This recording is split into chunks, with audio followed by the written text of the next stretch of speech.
Welcome to another episode of the Support for Employment podcast. Okay, part 2 to Wilf Sweetland. Wilf, welcome to the show. Welcome back, I should say. Thank you. Lovely to be back here. Sorry I had to cut the first one short. No, that's fine. That's fine. We've got all the time. We've been able to make teas and coffees and have a chat. So it's we've already done a podcast without pressing record so far. So all good. We have Tobi joining us today, Wilf's daughter. Welcome. Always a pleasure to have you on the show, Tobi. So this will be fun. And of course, Tyren, our mainstay and editor.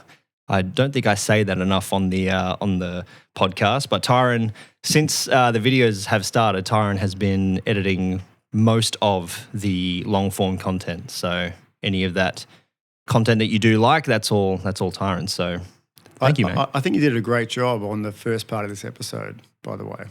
I'm not quite sure what I did. I just cut out the ums and the ahs, the gaps, and try to make things work. Yeah, no, well, I thought it was good.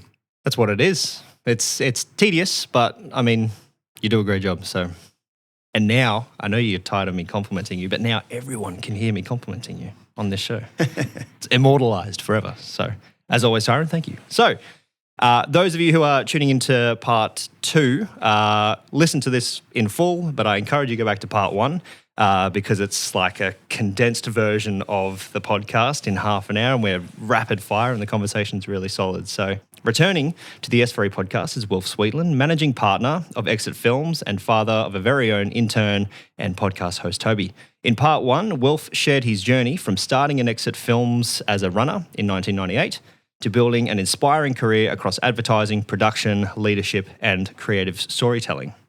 He also spoke about collaboration, career challenges, working across generations, and balancing strong creative ideas with commercial expectations. In part 2, we'll continue the conversation with questions around exploring the opportunities that shaped his career, the lessons he wishes he had learned earlier, how he has seen S4E support Tobi, and his advice for participants interested in film and creativity. We also hope to discuss the changing world of advertising, the impact of artificial intelligence, and pathways into the industry through some incredible programs. Wilf, welcome back. Tyren, do you have Tobi, you are freestyling questions today. Do you have a question for your dad that you'd like to ask first up? No. Anything embarrassing? Not yet? Not yet. Not yet? Tyren, do you have a question?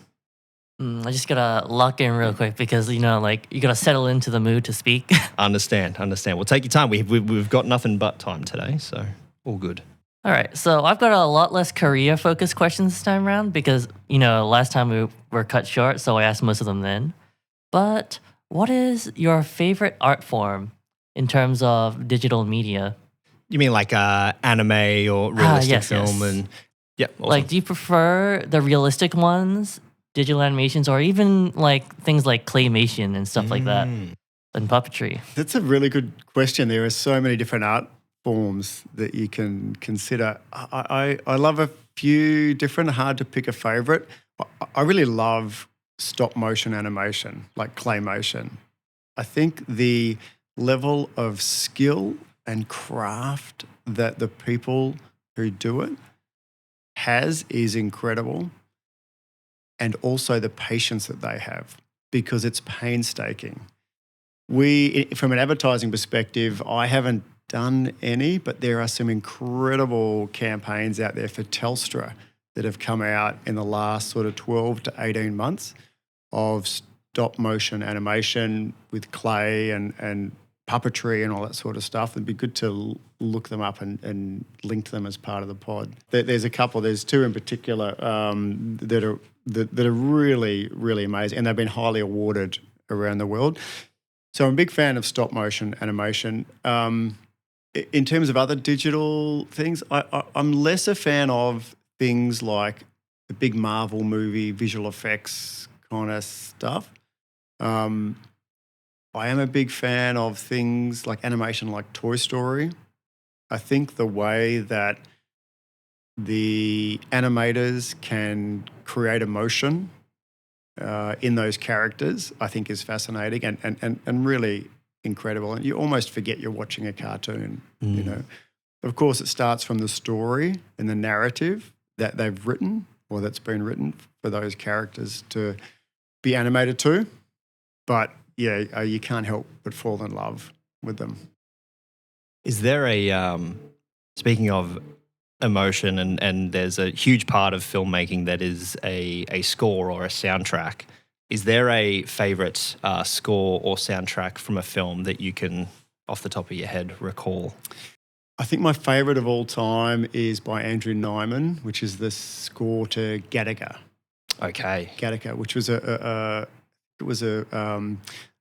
mid to late 90s film with Ethan Hawke and Jude Law. Yes. I watched it for high school. Uma Thurman, I think is maybe Uma Thurman, maybe not. It's an incredible film. Yes. Really beautiful film. Or was it Andrew Nichols? Is that what I said? Can't quite remember. Anyway, it's a beautiful score. Michael Nyman? Michael Nyman. Okay, it was Michael Nyman. Yeah. Yeah, that's an all-time favourite. Tyren, I might bounce that question off to you and you as well, Tobi, if you don't mind having a think of your favourite movie soundtrack or score. Tyren, do you have one? I can't think of one in particular because usually you want the soundtrack to be good enough to immerse yourself in, right? You don't want to notice it, but you also want to be able to feel it at the same time.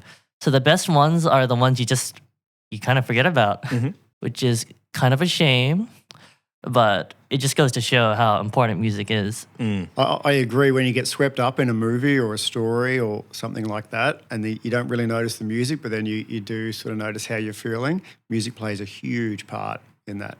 Yes, agreed. Tend to pay more attention to video game soundtracks myself, especially ones like Dark Souls and Elden Ring, where it's a game where you're constantly fighting the same boss again and again and again.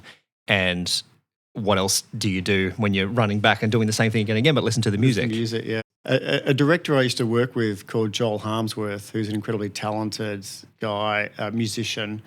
He has scored a few video games, such as Far Cry 3. Huge. And others since then. Yeah. Yeah, he's Far Cry 3 is incredible musician. Arguably one of the best games in the series as well, so it's good to have on your resume. There you go. Fantastic. Tobi, do you have a favourite movie soundtrack or score that you can recall? Well, I've got to say Harry Potter. Oh, great. Yeah, awesome. It's just because I love it. Yep, iconic. It's an amazing score, amazing soundtrack. That's probably it. It's very cool with scores and soundtracks how, I guess score is the right word, how they have a different musical piece for each character. So in Harry Potter, for example, when one character is on, it's a certain piece of music. Then when a baddie comes on, it's that particular baddie's music and stuff like that. Yeah, there's real storytelling through the score. Yeah. There's a show I will always go back to called The Mentalist with Simon Baker, and I think it's Blake Neely. There's this sting that happens whenever one of the main bad characters comes in, and it's just tied to that particular character, this faceless, unknown character, and yet when you hear it, you're like, ooh, it's Red John, which is the overarching baddie of the show. But yes. Yeah. Right. So off that, Tobi, is there any questions you'd like to ask your dad? I have no questions. I think because I know everything about my father, so I have no questions. I'll ask you a question around, it's your birthday tomorrow. Yes. It's a little fun fact for those listening and watching. How old are you turning? 21. And what is the list of activities that's on the cards for tomorrow? I know, but others here may not. Well, I have work normal at the op shop tomorrow. Yep. And then I'll go buy I'll treat myself. I'll buy something from a bakery. Mm-hmm. There was a particular movie that was being watched and a particular hotel that's being stayed at. Yeah. Coming up shortly, right? Yeah, we're going to watch Titanic. Nice. And then I'll be staying in the... Very nice. And you got some friends coming to that as well? Yeah, I'll invite 2 friends to the bar. Nice. And is it a full weekend that you'll be staying there, or are you... Oh, we're just sleeping over Saturday night. Awesome. Yeah. And then Sunday, we're going to go to get breakfast in the city. Good way to spend your 21st. Yeah. Wilf, will you be busy, or will you be around to help celebrate? Or Well, Thursday and tomorrow night we're watching the movie as a family, and I think we're getting dumplings. Is that right? Is that part of it? Yeah. big favourite food in our house. Now I'm just getting hungry. Yeah, I Chinese know. dumplings. Oh, Yeah. man. And then, so Saturday night, my wife, Monique, is taking Toby in to stay at a hotel in the city. And Toby's got some friends coming in, so I'm holding the fort. I've got a question specifically for you, Wilf, around Toby, who I was not expecting to actually have on the show today. Is there any sort of fun facts about Toby that we at S4E may not know, or anything you could tell us about Toby that, appropriate and not making fun of you, of course, but things that we may not know at S4E about Toby? Lots of things. Although I don't really know how much you guys know here at S4E and that sort of stuff. So I'll divulge a little bit of what I know, which is obviously a massive Swiftie. Someone who aspires to maybe do something in the merch realm. At least that's what I understand about your micro business. But unfortunately, Toby, you and I don't interact too much. Well, you're always busy, so there's no time. Say that louder for Lou. That is true. So I don't know a whole lot. So I think any fun facts or any little bits of information I will appreciate. Tyren, do you know a whole lot about Toby? You've been working obviously together more this year, more than others, due to the internship. Somewhat. I feel like in our internship, we still work in completely different fields, right? Because I'm always on a computer, maybe editing something or changing the website, stuff like that. But I think you do textiles. I do, yeah, on Friday. Yeah. I think you help around a lot there. I've got two things that I think I could say about Toby. You probably know them though, so it may not be such a reveal. So Toby is a massive Swiftie. And we, as a family, decided not to try and get Taylor Swift tickets. That was my idea. We weren't going to get them anyway. Because Really? the atmosphere, the noise and all that sort of stuff and the crazy amount of people in your personal space and everything, we thought probably wouldn't work and wouldn't be that enjoyable. And we were sitting at home the first night that Taylor Swift played at the MCG. And we were watching on Netflix, whatever it was, Disney, whatever it was, the Taylor Swift concert movie. And we hit play at the same time that her concert was starting Awesome. at the MCG. And so we're sitting there watching it. And Toby's brother Noah and his girlfriend were in the lounge room with us. And Noah's girlfriend had this amazing idea. She said, "Why don't we just go?" And we're like, "What do you mean?" She's like, "Well, let's just go and stand outside the MCG." And so Toby thought about it for a while and then said, "Yeah, let's go." So we all jumped on the train, went to Richmond Station, got off, walked to the MCG. And as we're walking, you could hear Taylor Swift singing. Of course. And it was really amazing to watch Toby get so excited and start walking faster and faster and faster. And then we just had this amazing feeling. Sprinting behind her. And then we got there and I didn't really know what to expect, but there were literally tens of thousands of people crowded around the outside. No one could see anything, but just hearing the music and that sort of stuff. A lot of people were dressed up, people singing every word, and this amazing feeling and environment where everyone's sharing bracelets and swapping and that sort of stuff. Awesome. And it was a really amazing moment in my life to be in a public place where everyone is so happy and there's just this electricity in the air of love and happiness and joyfulness. And there's a lot of people dressed up in great outfits and everything. And Toby said, she looked at me and said, "We should have dressed up." And I was like, "Yeah, we should have." And then she had the idea of coming back the next night. So we started the concert a long time outside and went home and then we got dressed up the next night. Awesome. So Toby wore a white cowgirl hat with silver tinsel round, a very flashy jacket, dressed up, cowgirl boots, the whole bit. I wore a pink suit with a cowboy hat and cowboy boots. Awesome. And we rocked out on the outside, around the MCG Taylor Swift. And I was a total convert to Taylor Swift at that time. That's awesome. I did not know that. So Yeah. that's a huge fun fact. Now, I understand, obviously, concerts and all that can be incredibly, especially at that level too. Like a Taylor Swift concert, probably on par with something like a Michael Jackson concert, right? Where it's just so intense. When the idea was brought to you about let's go wait outside the MCG, how did that initially make you feel? Were you a bit nervous or were you just excited straight out of the gate? I don't know, because this was years ago. It was 2024 in February, so I don't really remember. Fair enough. But I think I was not very excited at the start. But then I decided it was a great idea. Mm-hmm. And then we went. Awesome. Yeah. And to have the full support of your family behind you during that as well. Yeah. Especially with your dad dressing up. Like, what an awesome memory to have. That's Yeah. great. Also, Wilf in a pink suit. I mean, I could just imagine. It was super cool. It Yeah. was great. And I think it was a really brave moment for you, Tobi. Courageous, I would say, for, knowing how tough you find it in crowds, lots of people, and particularly lots of noise. But to think about it, I could see your brain ticking over, weighing up how, what it was going to be like.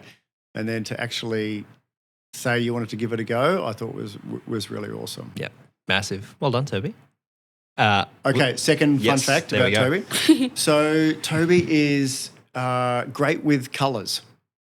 Yeah. Mm-hmm. So Tobi can tell you what any particular colour is to various sort of micro levels. So that's not just like a pink, it's like a particular type or this, whatever, and is very good at sequencing colours and the colours of the rainbow and stuff like that. Wow. Putting things in order and so on.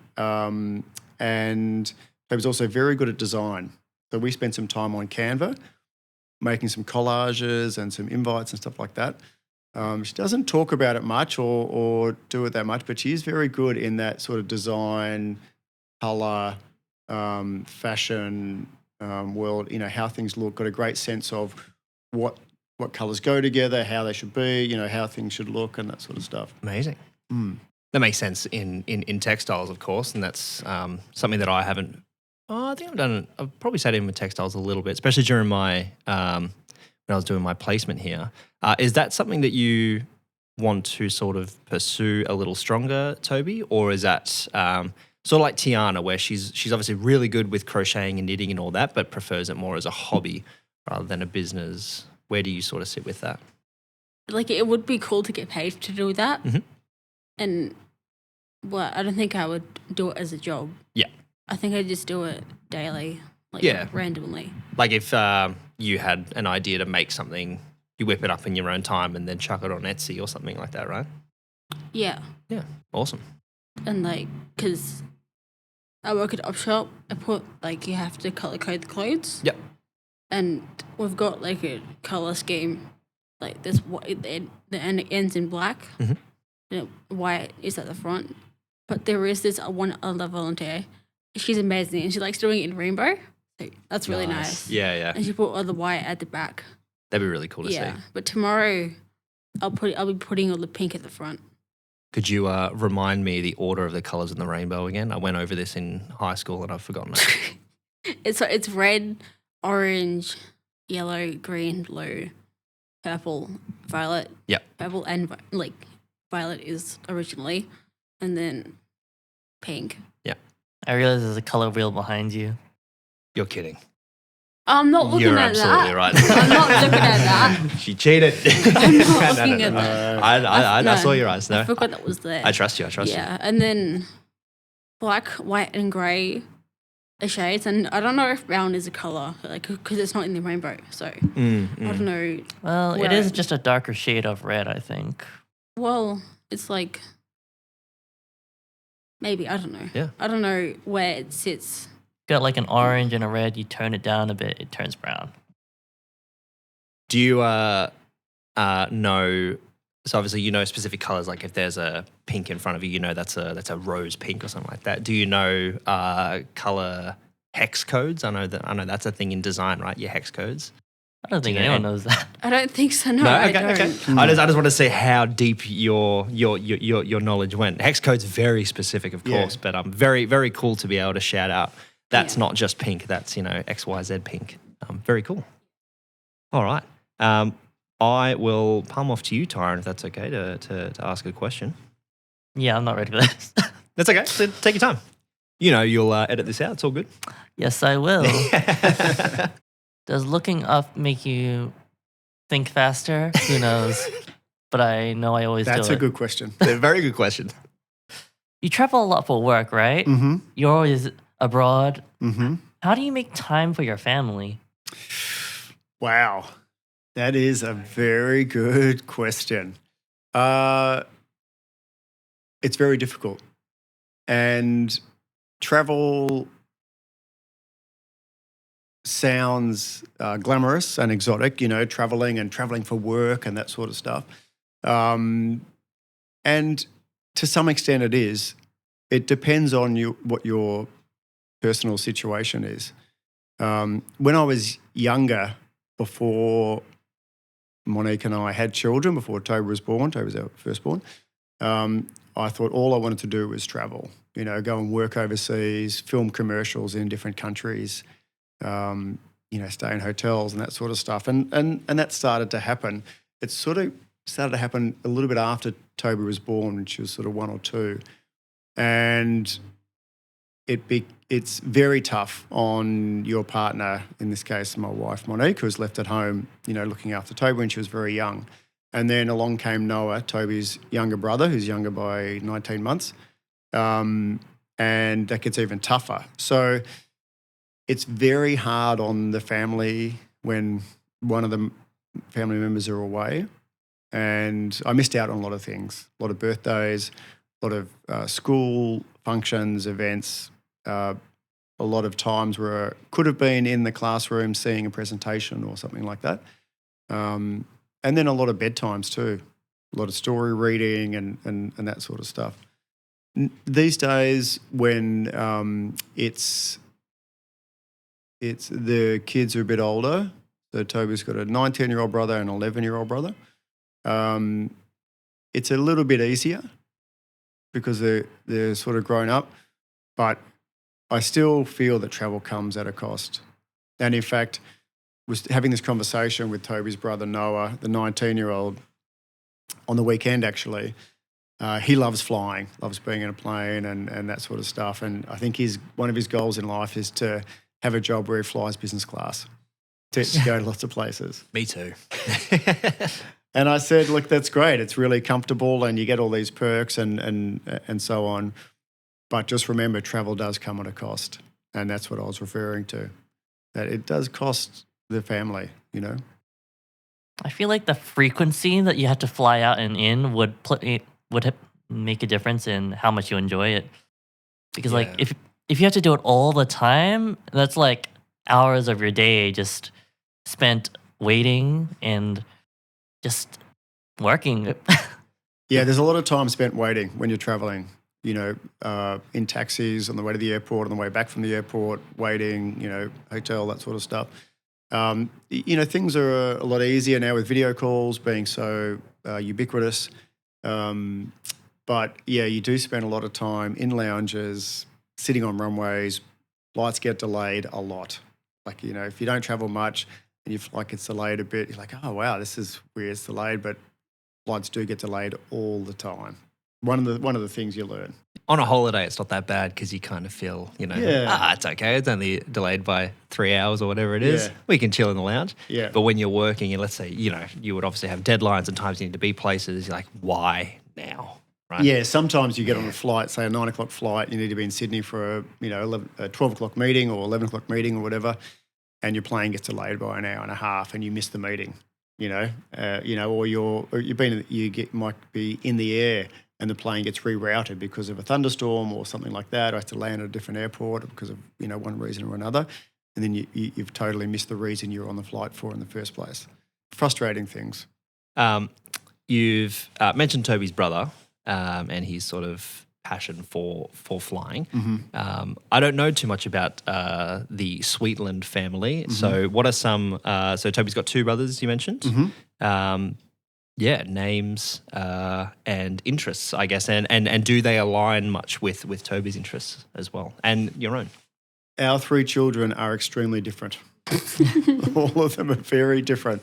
So Noah's 19 and he is studying 2 degrees at Monash University in his first year. He's doing politics, philosophy and economics, and then a second degree in international relations. His passion is working in disability, and he works for an organisation called Flying Fox. Oh, yes. I know Flying Fox. And we've heard of that one We from have. Felix, actually. That's right, yeah. Quite a lot. Yeah, so they work with teenagers with intellectual disabilities, and they put on camps, sort of, 1-night camps up to 3 or 4-night camps and so on. And they have hangouts where everyone comes together either just to get a meal or to do a particular activity and a meal and that sort of stuff, and really creating social environments. And he started volunteering with them when he was at school in year 11, and that's continued, and he's now employed by them as a team leader on camps. And also he volunteers. So sometimes he's employed and sometimes he's just volunteering with them. But he spends a lot of time with them. He's got a great social network with other volunteers and team leaders and so on. And he absolutely loves it. And he now does support work for some clients sort of through that program. And he feels that a lot of people with intellectual disability often miss out on things and miss out on social things and having fun and, wanting to be with people but not wanting to be with people and, missing out on sort of stuff. And so he feels that if he can help someone have a good time, bring a smile to their face, then that makes him super happy. It's a great way to be, and a very good fit for Flying Fox, because we hear a lot about Flying Fox through Felix, who's just come off I think it was a 3 or 4 day camp, as you mentioned before. Yeah. Very cool model, and just an incredible opportunity, like you said, for people who may miss out to get what they need, because that social interaction is so important just for people and humans in general. I didn't realize that was it Noah? Noah, yeah. Was so directly involved. So some more fun facts. This is incredible. Yeah, it's a big part of his life. Great. Pretty much every spare moment. Like, so he has 2 or 3 or 4 jobs. He's also working as a ski instructor part-time this year at Mount Buller, and he teaches swimming as well. But every sort of spare moment is hanging out with other volunteers or hanging out at hangouts and catch-ups and that sort of stuff with Flying Fox. He absolutely loves it. Good on him. Incredible. Very inspiring. He's very busy. We barely see him anymore. Yep. Like, he'll go out every night. Wow. Yeah. Both a good and a bad thing. Well, I don't really care. I don't mind. At least you're honest. Yeah. Yeah, familial love. he is very busy, and sometimes, quite often, too busy to even do the dishes. Right. Yes. Yeah, I use that excuse as well, but I'm nowhere near as busy. So that's Noah. That's and brother number 2 is? Gus. G-Force. G-Force. He is like a hurricane wrapped up in a tornado God. with lightning bolts coming out.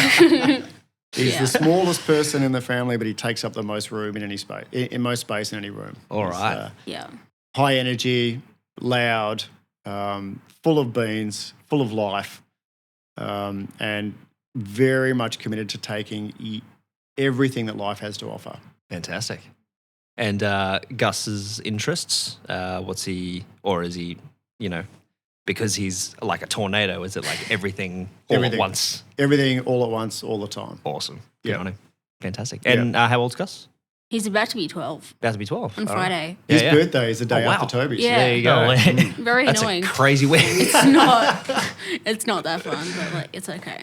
Is there many combined birthdays, or do you make your best efforts to keep them No, separate? I would never combine my birthday with him. Never. Because he's a kid and I'm an adult, so Yes. it wouldn't work out. That's right. That's right. When you get older, I think that'll open up some more opportunities. So what, you're turning 21, he'll be 12. So there'll be a 30th and a 21st opportunity. And that's pretty huge. Oh, yeah. But When it was getting close to the time for Gus to be born, Toby was like, I want my brother or sister to be born on my birthday. It'll be so amazing, blah, Yep. blah. And now I think she's very appreciative that his well, birthday that's is not the because same I day. said that because I'd hoping it would be a girl. But So our three children are all very, very different, very distinct personalities. Yep. And it makes for a very fun, busy household. I was going to say, you guys sound like you'd be flat out, not only with work, but just, home as well.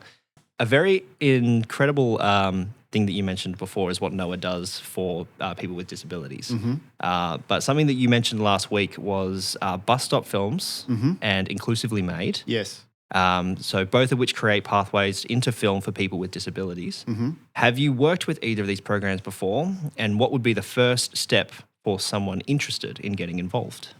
So I have worked with both those programs before, and we have a great relationship with both of them. And they're incredible organisations.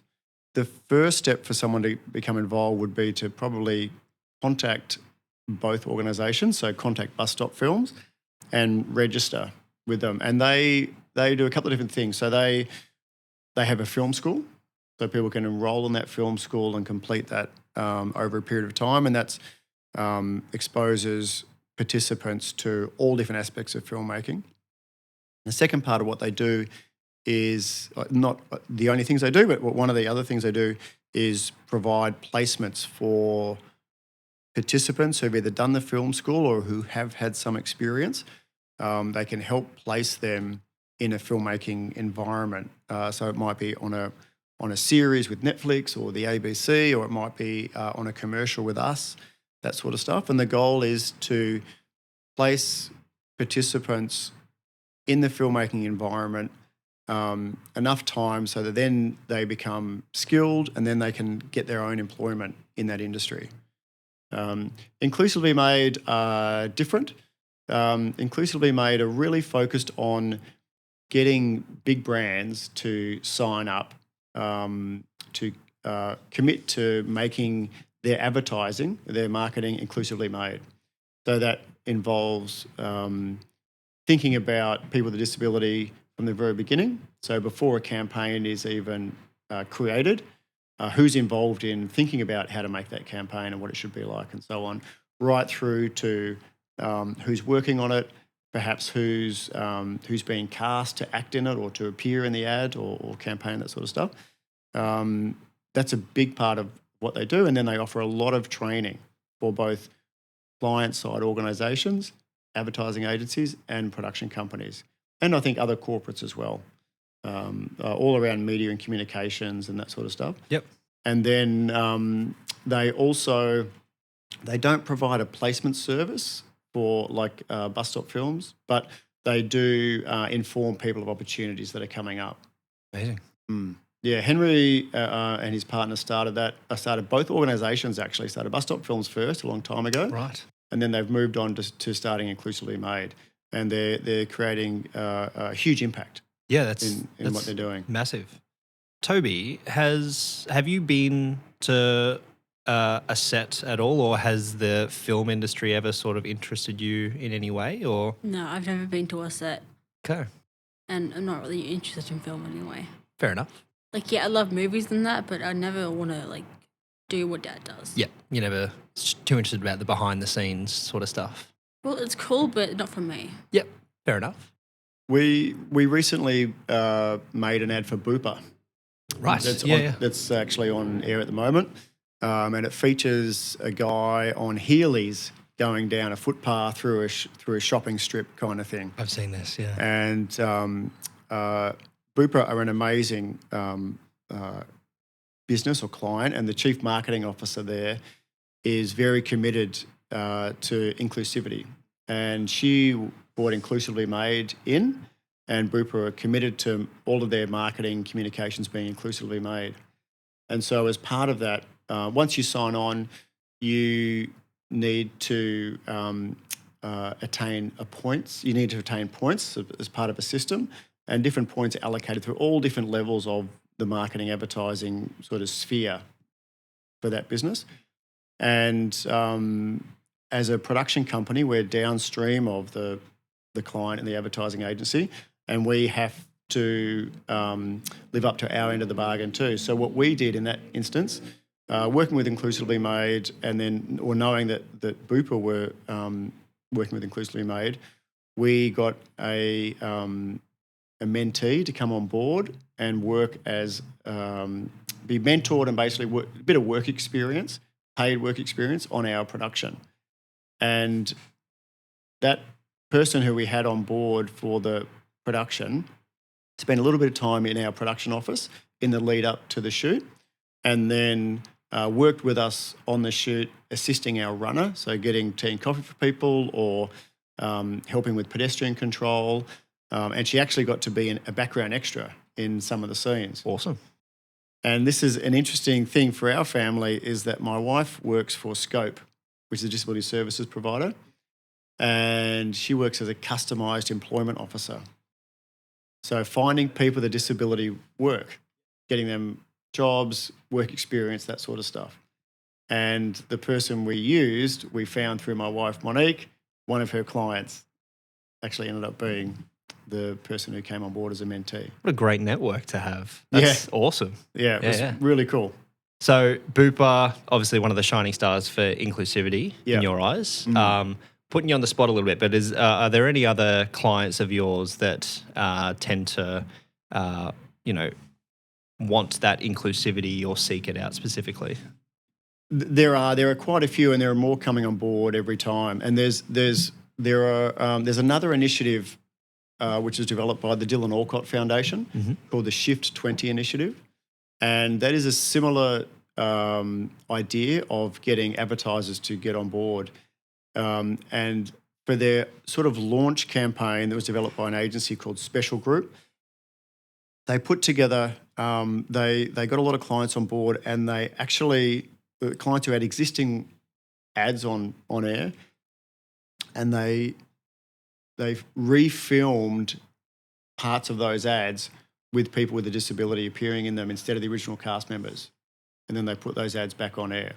It was a really sort of powerful message to send out. Yeah. Right, well, I have no further follow-up questions. Tyren, do you have any at all? I have asked all of the questions I've written down. Gotcha. I really do, I don't know. I really do resonate with that, how do I put it? Finding people with disabilities their niche jobs, because like finding a job's already hard enough, right? But then having a disability and then having a particular job you'd like, I feel like that would be really hard to find on your own without any assistance from someone that's already inside the space.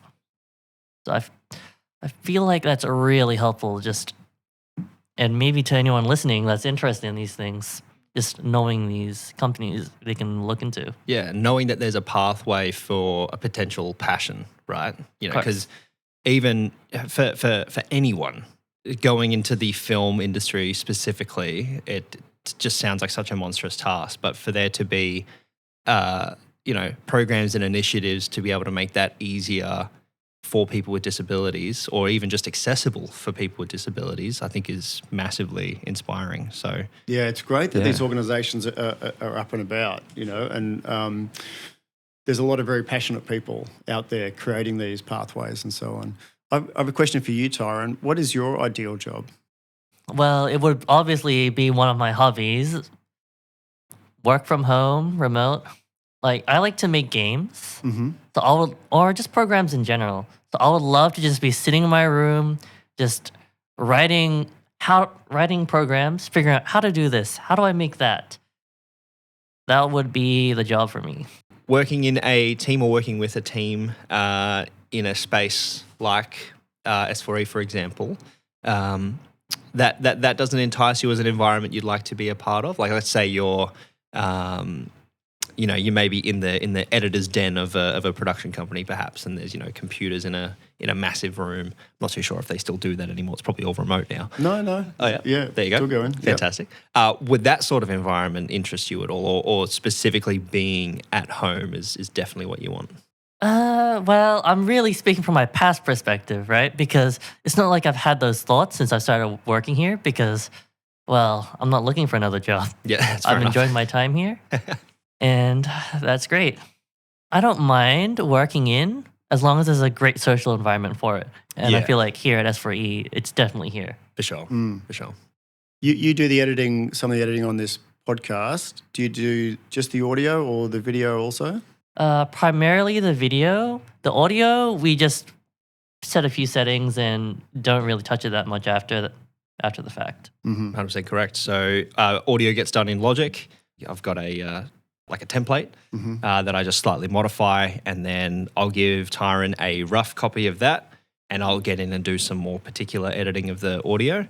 So Tyren can work off that for the video side of things, gets it done super quick, bounces back the DaVinci file or the project to me, and then I just replace the assets with what I've got on my computer, and then that audio file just gets replaced by the final. So, yeah, got a bit of a system going. It's great. It's and obviously takes a lot of pressure off me because you, of all people, would know, Wilf, that editing it's all tedium and it's one of those things that just has to be done. But boy, oh boy, is it nice to have someone else to help you do it. It can take a while, yeah. It certainly can. Yeah, it can take a while. Yeah. I have a question for you, Scott. Okay. Why are you at Support for Employment? What brought you here? Great question, Wilf. Thank you for asking. You did mention placement earlier, right? I did mention placement earlier. So I am 31, and a few years ago, I was in a bit of a rough patch and struggling with purpose and struggling with, the day-to-day of, wow, is this really it? Is this all life has to offer? Sitting at a desk at a computer and just doing other people's work for them and not doing anything, not feeling like I'm of use. So I initially I did the Cert 4 in mental health as someone who struggled with their mental health at the time. One, to get a bit of an understanding, and I also want to continue those studies as well. I'll be looking into that at some point this year. Started the study with no real vision, just to get a better understanding of mental health and the industry and how I can maybe be a part of it as coming out of a rough patch. Being with a therapist kind of helped me get through that. How can I be that to someone else? And then S4E came about and I loved my placement. I much like a lot of the placements that come through here, they're always happy to be here, super sad to leave. And I was one of those. And I just said to Lou, look, if there's any opportunities, let me know. And he said, contact us in November. And I did. That was like November 1. I was like, are there any opportunities? He's like, come see me. We'll have a meeting. And then the following January, I was full-time at S4E. And the reason why I'm here is because it's the only job that I can have ever been able to say that I enjoy. And the only job that I ever really feel like I'm making a positive change, a positive difference in people's lives, which I think is super important.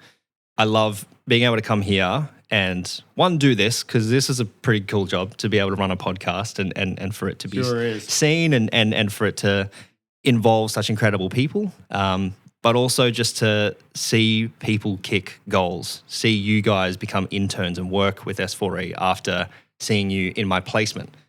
Working with someone like Charlie, who's now a full-time dismantler at A&B Automotive, like just these incredible people going out to do incredible things and being at least a pinch involved in that, I think is amazing. That's pretty cool. Thank you for asking that question, Wilf. There aren't many people who can say they're as happy at work as you are. Yes, and I know exactly what it's like to not be happy at work and what it's like to be happy at work. So, yeah. Okay, so give me a high moment and a low moment about being at S4E. Sure.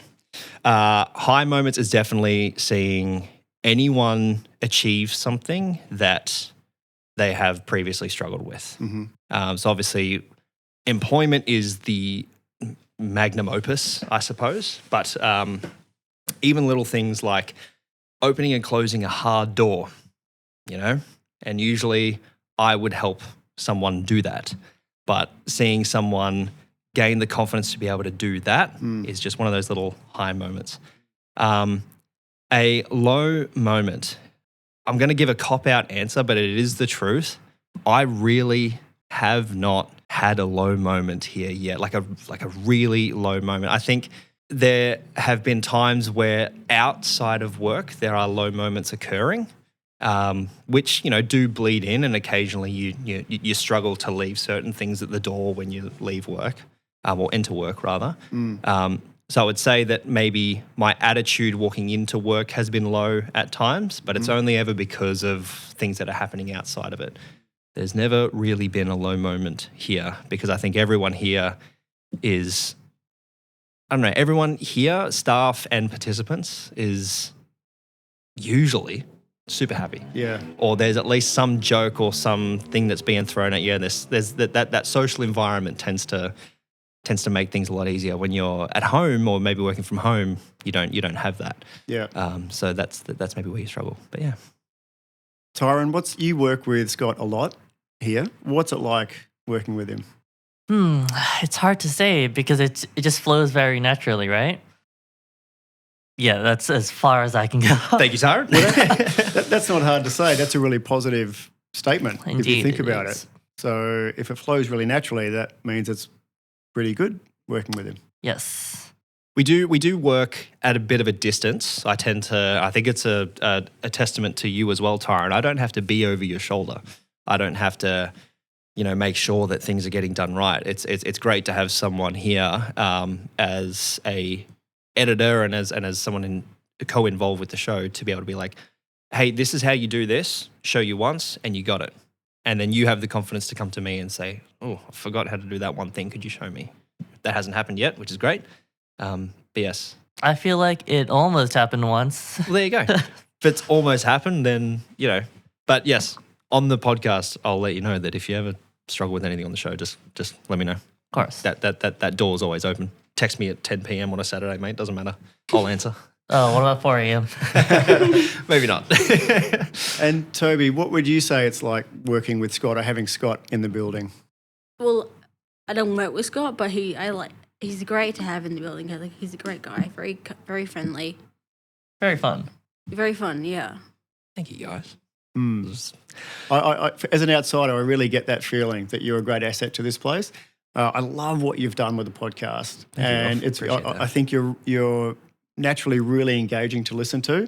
You ask great questions, not just of me, but of all the guests that you've had on. And I'm really pumped for S4E and all the participants here. I think they're super, super lucky to have you, mate. Thank you very much. Appreciate that.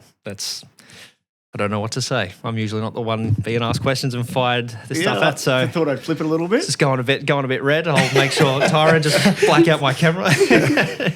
No, guys, it's important for people to know that, Thank you. Like I think, I can't speak for your employers, but from the outside, you're doing a bang up job. Thank you very much. Keep it up. Thank you. I will. Only up from here. I think there's. Lou saying that he wants to expand the podcast and, increase the amount of mics obviously shows that this is one very engaging program out of the many that we do have.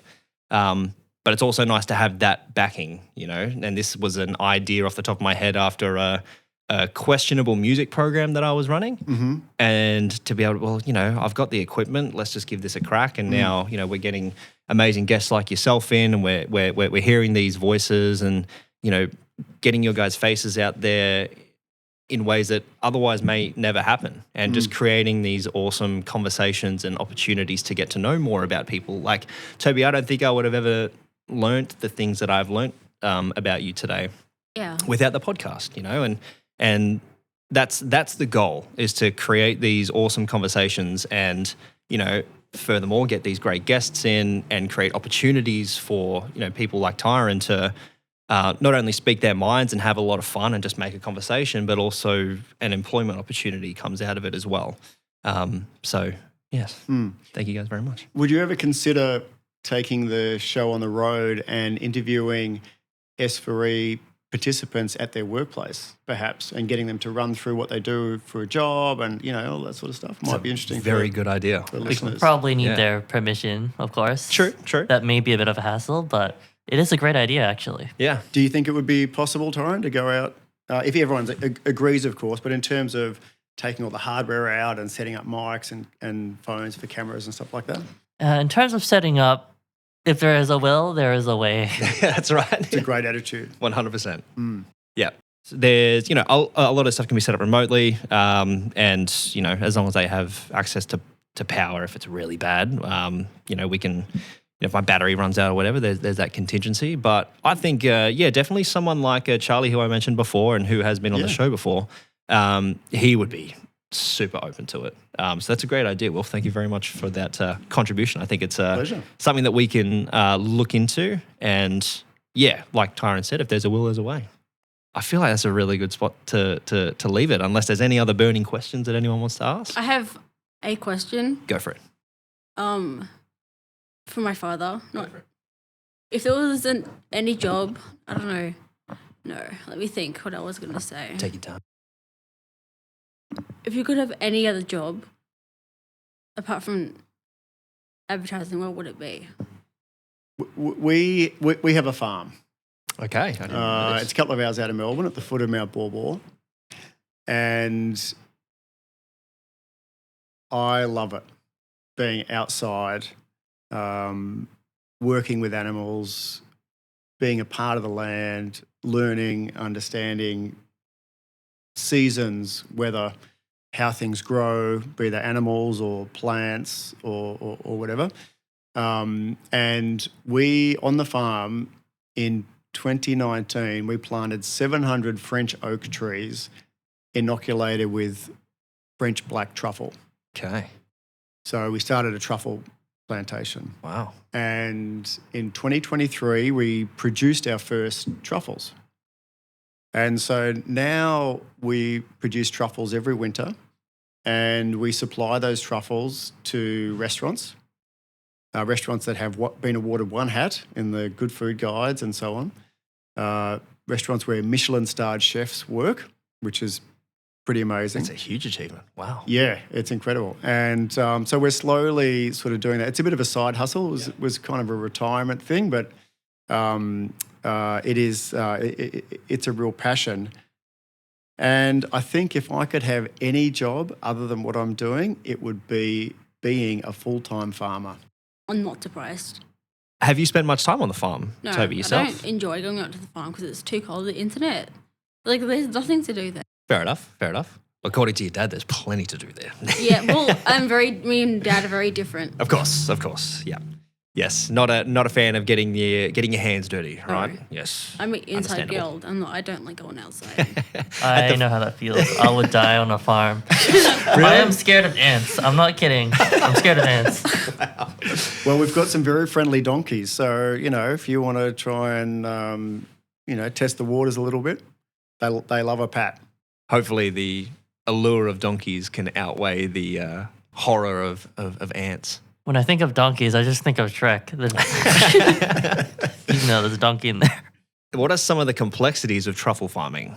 If you can give us a... Yeah, there are a lot. So a truffle is a mushroom is the fruiting body of an underground fungus. And a truffle is the same thing. It's the fruiting body of an underground fungus, but it just fruits underground. And the fungus forms a relationship with a tree via attaching to the roots. And the photosynthesis of the tree feeds the underground fungus with sugars and carbohydrates that it can't get without the tree. And the fungus feeds the tree with access to minerals that it couldn't otherwise get from the soil on its own. So it's a complete symbiotic relationship. Yeah, there you go. Amazing. So you need to that relationship needs to exist in the first place.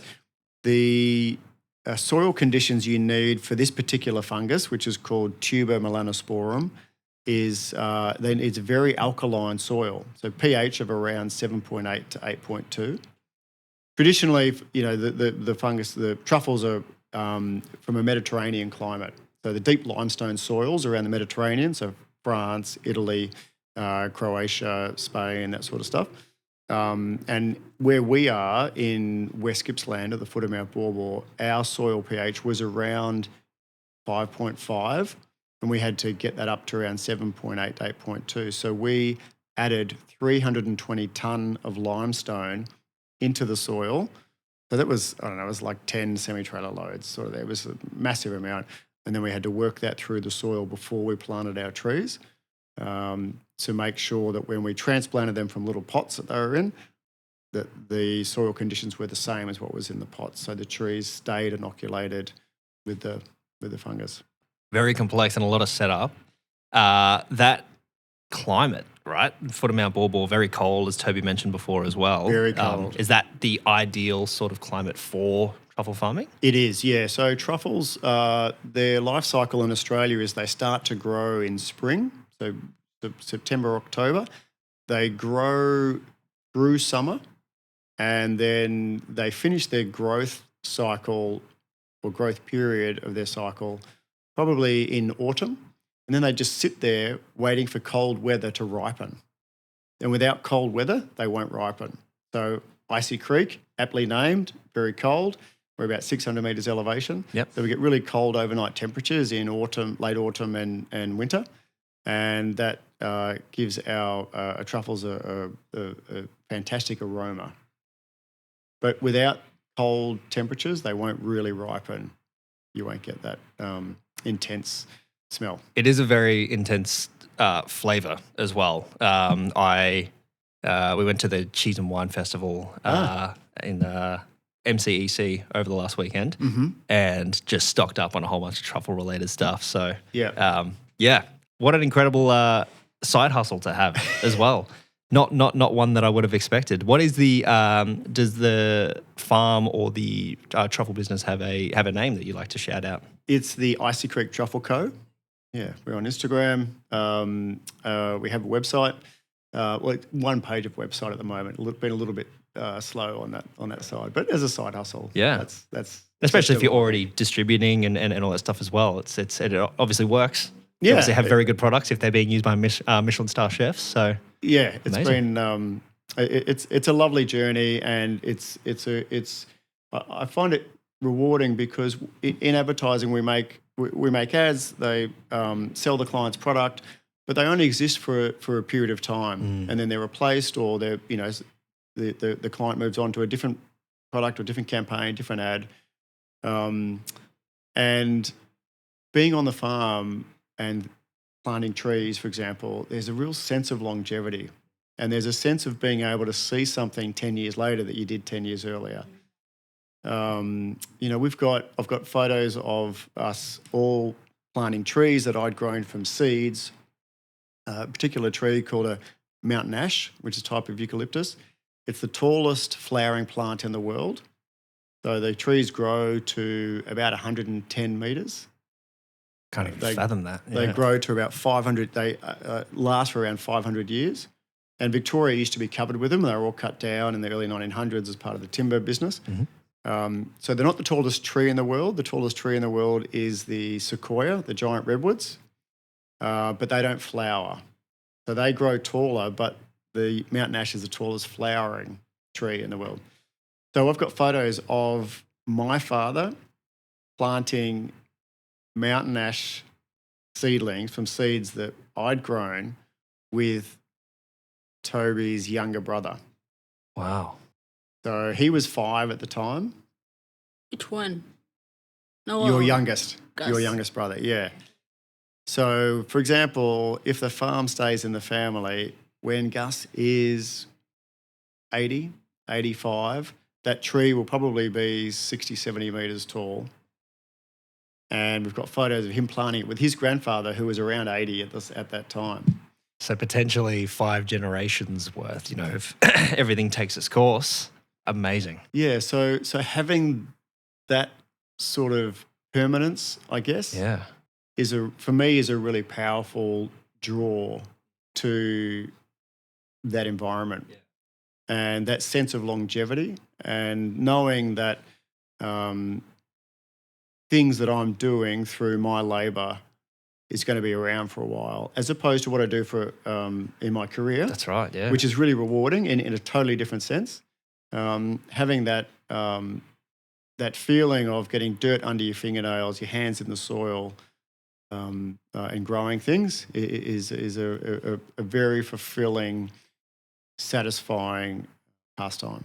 The connection to earth as well. I know it sounds so cheesy, but I, coming from a landscaping background as well in my early 20s, there is that sense of like, for me, I would drive past a house that I landscaped a year on and be like, the bloody tree's still there. My God, they haven't pulled up all the plants. Like there's just, you're responsible for something that looks amazing outside of someone's home, right? And like you said, that sense of longevity and these trees that you're transplanting, and transplanting is such a pain, but to know that tree's going to exist, and it's going to be the centerpiece of someone's backyard, decoration, and they're going to center everything around that. Like, yeah. And like you said, just getting your hands dirty and being out in the sun or in your case, maybe out in the snow, right?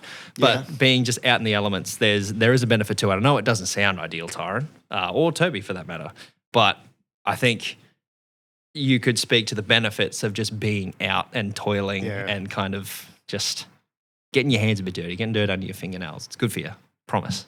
Just wait until you're responsible for an ugly plant just growing, unmaintained. Yeah. There's a plant called agapanthus that if you ever deal with it, oh man. Anyway.